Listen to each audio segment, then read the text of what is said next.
dari Badan POM untuk menyampaikan susu apa sih yang sebetulnya yang bisa diberikan ya. Saya senang sekali untuk percepatan proses registrasi produk susu. Nah, karena memang tidak semuanya. Kemudian di penyusunan NSPK-nya di sini penyusunan pedoman pemberian pangan alternatif. Nah, ini Pak, apakah ini sudah terbit atau belum? Karena ini penyusunan pedoman pemberian pangan alternatif program MBG. Ini penting Pak. Ada di halaman 22 Pak. Halaman 22 untuk penyusunan NSPK. Itu halaman 22. Selanjutnya Pak, saya ingin menyoroti lagi untuk halaman 25. Dukungan BPOM untuk Koperasi Merah Putih. Ini penting Pak. Memang Menteri Koperasi bukan menjadi mitra kerja Komisi 9. Tapi ini menjadi perhatian saya kenapa Pak? Di sini kan disampaikan BPOM mendukung peningkatan akses obat melalui pengembangan apotek desa dalam kerangka Koperasi Desa Merah Putih. Ini menyangkut obat Pak. Nah, ini sejauh mana Pak? Koordinasi dengan Kementerian Koperasi dan lain-lainnya nih. Karena kan bicara koperasi, selain Kementerian Koperasi ada keterlibatan kementerian lembaga lainnya. Apalagi menyangkut ini apotek desa ya, obat. Ini penting Pak. Bahayanya ini Pak, kalau sampai tidak ada pemahaman bagi mereka yang mengelola Koperasi Merah Putih di setiap desa. Ini bahaya sekali ini. Ini bisa waktu kalau sampai ini tidak diurusi dengan benar Pak. Kemudian di sini kan sudah ada penerbitan BPOM untuk nomor 5 tahun 2026 mencakup pengawasan.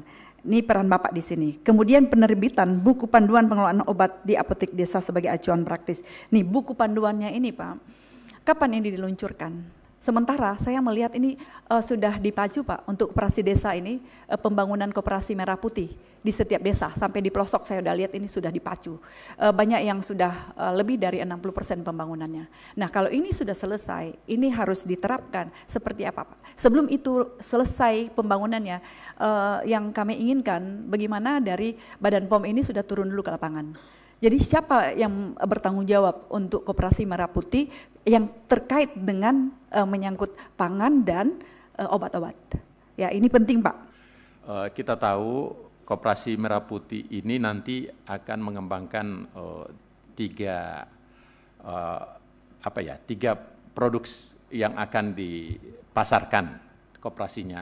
Satu yang berhubungan dengan makanan, termasuk makanan olahan di gerai-gerainya itu. Terus yang kedua, dia akan mengembangkan apa yang kita sebut dengan apotek Merah Putih dan bahkan klinik Merah Putih.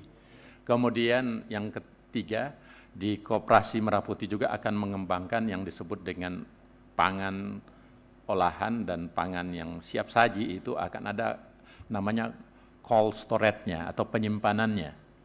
Nah, dari ketiga yang akan dilakukan oleh Koperasi Merah Putih yang jumlahnya sangat besar, 83.000 seluruh Indonesia ini, ketiga-tiganya tupoksinya Badan POM ada.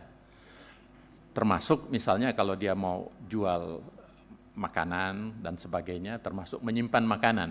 Tentu yang dalam jumlah besar seperti ini, yang lebih spesifik lagi kenapa lahir peraturan Badan POM yang nomor 5 tahun 2025 itu persoalan penyimpanan yang berhubungan dengan obat, khususnya apotek.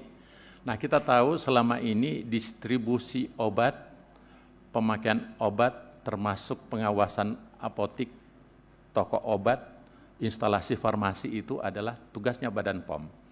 Nah, kalau merujuk yang sebelumnya tentang apotek, itu kan ada landasan-landasan yang harus dijaga. Tapi kita harus juga paham bahwa obat-obat itu terbagi, ada obat over the counter, artinya bisa dijual bebas.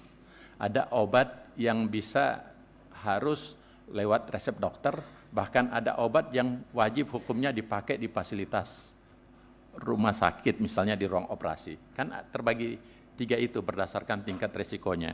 Nah, di peraturan Badan POM sebelumnya, yang untuk over the counter itu kita sudah ada khususnya yang berhubungan dengan tempat penyimpanan. Jadi yang nomor 5 ini sebetulnya itu harus dilakukan oleh PBF perusahaan besar farmasi yang selama ini kita sudah ada PBF itu 3.009 jumlahnya seluruh Indonesia.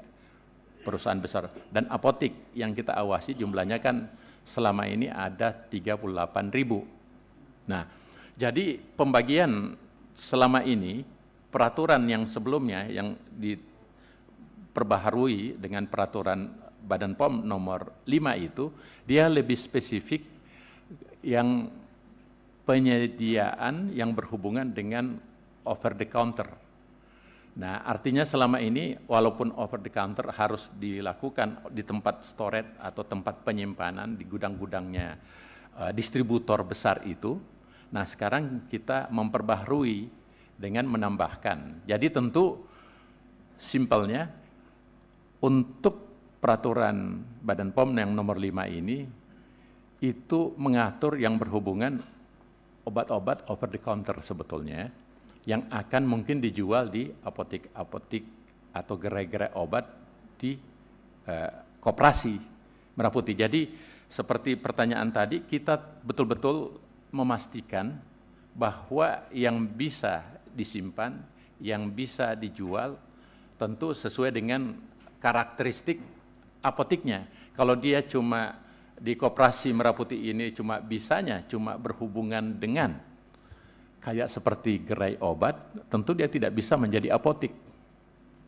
Jadi karena kita mau pastikan obat yang dijual di situ tidak mungkin dijual obat keras di gerai obat yang ada di apotik. Jadi intinya di peraturan BPOM yang baru itu, yang nomor 5, ingin juga mengayomi itu. Yang selama ini tidak diatur di peraturan yang sebelumnya yang berhubungan dengan distribusi obat. Jadi lahirnya peraturan baru nomor 5 itu ingin memastikan termasuk yang ada di koperasi Merah Putih, walaupun dia bukan apotik, dia cuma gerai obat, dia harus mengikuti aturan yang kita miliki. Nah, yang kedua, sebelumnya koperasi prioritas presiden ini diluncurkan, sebetulnya Badan POM tidak dilibatkan awalnya. Nah, tapi makanya kami berinisiatif bersurat ke presiden, dan setelah kami bersurat lewat Kementerian Kemenko Pangan, Pak Zulhas dan Kementerian Sekretaris Negara memasukkan kami.